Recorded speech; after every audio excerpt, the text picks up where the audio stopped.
Hörmətli sədr, hörmətli millət vəkilləri, mən cinayət məcəlləsində dəyişikliklə bağlı bir-iki təklifimi sadəcə səsləndirərək bu məsələlərdə bitmiş hesab edəcəm. Bunlardan birincisi qanunsuz əslində qüvvədə olan mətnlə təklif olunan mətndə belə bir ciddi dəyişiklik ortada olan problemin ağırlığına görə etmirik. Qüvvədə olan mətn nədən ibarət idi? Xüsusi ali tibbi təhsili olmayan şəxs tərəfindən abort etmə, 300 manatadək miqdarda cərimə və ya 180 saatdan 200 saatadək müddətdə ictimai işlər və ya 1 ilədək müddətdə islah işləri ilə cəzalandırır.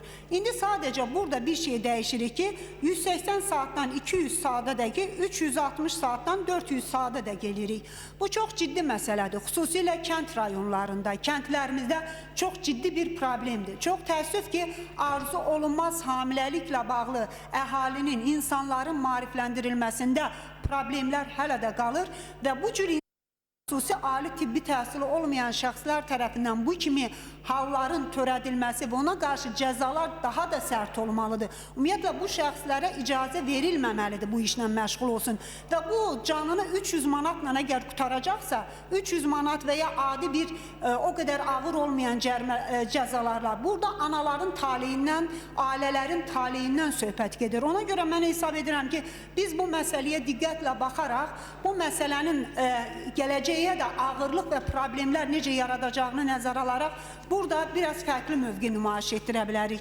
İkinci bir məsələ 148-ci maddə ilədir. Mən bunu çox dəstəkləyirəm. Təhqir çıxışlarda, kütləvi nümayiş etdirilən əsərdə və ya kütləvi informasiya vasitələrində şəxsiyyətin şərəf və ləyaqətini nalayiq formada qəsdən alçaltmaya görə cərimələrin artması.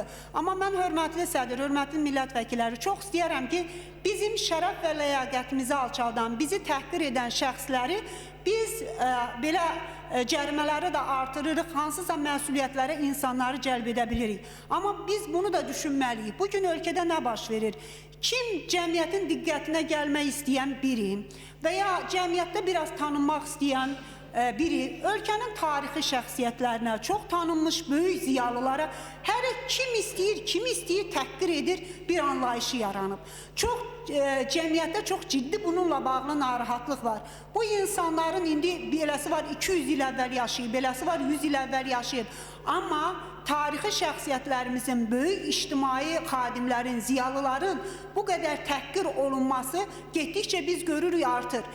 Tənqid ola bilər, araşdırma aparıla bilər. Amma bu qədər böyük insanların çox, belə deyək, çox dəhşətli şəkildə təhqir olunması da biz bunun da bir mexanizmini tapmalıyıq.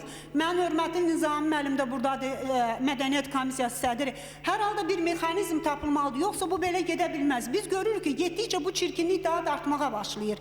Hər həftədə bir qəzet səhifələrində böyük bir ziyalının, çox böyük bir dövlət adamının, çox böyük bir ictimai xadimin ki, bu millət üçün çox böyük işlər görüb, kimsə heç bəlkə onu diqqətlə tanımadan, bilmədən, araşdırmadan, baxsanız heç bəlkə onu oxumayıb da, sadəcə elə bir təhqir eləyim, qoy daha çox mətbuatda məndən yazsınlar kimi bir tendensiya da yaranıb ki, bunun da qarşısı alınmalıdır. Çünki millətin bu dəyərlərinə bu qədər belə münasibətlə mənə elə gəlir ki, cəmiyyət gələcəyə doğru çox ciddi problemlərə gedə bilər. Ona görə də biz bir mexanizm tapmalıyıq ki, bu məsələdə də bu kimi mənfi tendensiyaları durdurma yolları olsun.